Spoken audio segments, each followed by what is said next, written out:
Her name is Anna Bokowa. She's the president and senior consultant of Environmental Odor Consulting with over 24 years of experience in odor assessment and project planning. She has served as a national technical resource for odor impact assessment, and she has directed several air quality studies. Ene is chair of the Air and Waste Management Association, the Odor Committee 6 for standardization of odors in the USA. And we have this recording, I believe. Okay. Good morning, ladies and gentlemen. I'm honored to be a keynote speaker for the 9th International Water Association Odor and VOC Conference. Thank you, organizers. Thank you, Carlos, for inviting me and being part of the conference. Due to the travel restrictions, I'm not able to attend the conference personally. For those who don't know me and they're not familiar with my face, I would like to briefly introduce myself. My name is Anna Bokowa, and I am a CEO and founder of Environmental Odor Consulting firm located in Ontario, Canada.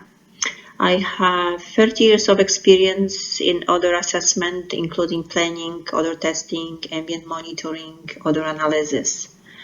I have managed thousands of large-scale projects for different industries.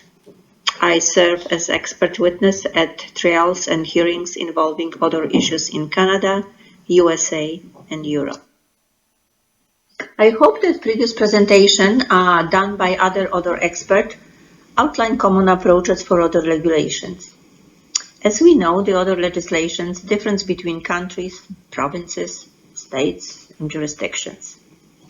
Today, I would like to talk about odor impact criteria, commonly used around the world. The comparison of predicted model off-site odor concentration statistic with odor impact criteria is the most common tool used by the regulators to evaluate risk of odor impact. Odor impact criteria could be based on odor emissions and dispersion modeling. Therefore, I like to emphasize on the importance of proper estimation of odor and specific compounds emissions. In Canada, there is no federal regulations for odor. Each province and territories regulate their own odor. In several provinces, there is no limit for odor, but there are limits for specific compounds such as ammonia or hydrogen sulfide. In Ontario, under the Environmental Protection Act, odor is contaminant to a degree that it may cause a discomfort, loss of enjoyment of property use, or interferes with normal operation of businesses. Another section of the Act describes the maximum point of impingement concentrations for a variety of compounds. Dispersion models are included in the regulations for calculating the maximum point of impingement concentrations from emissions rate data. Other issues are routinely addressed by the Environmental Compliance Approval, called ECA, or in other words, permits. Requirements for odor emission tests are often included as a conditions for industrial sources, which are judged by the Ministry of Environmental to have a potential for odor impact. Emission test results are used with regulatory dispersions model to estimate the maximum point of impingement odor levels. A guideline of 1 odor unit concentrations is based on the predictions of the model when 10 minutes averaging time is used with 99.5 percentile and is based on the 5 years meteorological data. In Quebec, there are for the specific sectors such as composting biogas facilities, there is a 1 odor unit for 4 minutes averaging time, 98 percentile, and 5 odor units for 99.5%. Now, as we know how the odor is regulated in Canada, I would like to find out and search for similar countries, provinces with similar odor impact criteria. Recently, Germany put regulations for one odor unit not exceeding more than 876 hours in residential areas and 1,314 hours in industrial areas. Ontario has a very similar approach as Australia and New Zealand. Odor impact criteria for Australia and New Zealand ranges from 0.5 odor units to 10, and it's different based on the different averaging time depending on the state or area, and ranges from 1 second averaging time, 3 minutes, 1 hour. And also depends on the areas.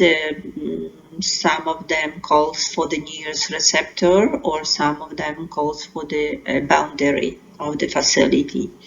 In New Zealand, criteria is used by the land use. I covered the Quebec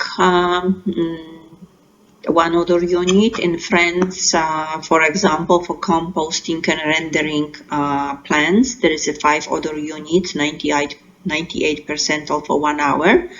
And in Norway, there is 1 odor unit at the nearest residential area, 99% for 1 hour.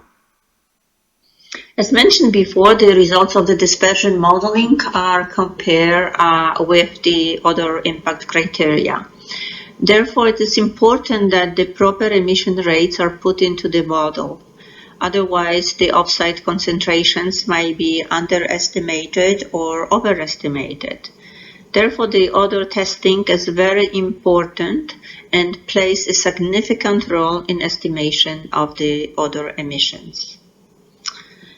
The question is, can we be accurate in determining odor emissions, especially when dealing with complicated sources? What we need to pay attention to when estimating odor emissions. As I mentioned before, I asked the question what we need to pay attention to when estimating odor emissions. First, select all potential odor sources for testing, including fugitive sources, which are often omitted. Select appropriate methodology for testing depending on the nature of the source, such as point, area, fugitive, intermittent, or continuous source. Collect adequate number of samples. Pay attention to the odor analysis. For example, mixing times. It's very important when analyzing samples with high odors. Carefully analyze the dispersion modeling inputs. And for the specific compound emissions estimations, when using thresholds value for the specific compound, refer to the updated odor detection thresholds values. Right now, the literature is not updated. Personally, I studied the thresholds values for 51 compounds so far, and I have a paper on the updated thresholds values for the pure compounds. The comparison of predicted model offsite odor concentration statistic with odor impact criteria is the most common tool used by the regulators to evaluate risk of odor impact. Odor impact criteria differ between countries, states, and provinces. It's fine, we all accept that. In Ontario, we have very similar approach as in Australia and New Zealand. Ideally, what I think, it would be nice to have the same odor impact criteria for each type of the facility around the world. Ideally, it would be nice to have the same standard for sampling for each type of the source in order to be consistent with the results. Special attention should be placed for sampling. I say again, sampling, analysis for estimation of emission rates, because these emissions are used for modeling, which later are used to compare with odor impact criteria. Thank you very much. Thank you for listening, and I hope that next time I will see you personally. Thank you again, and I hope to see you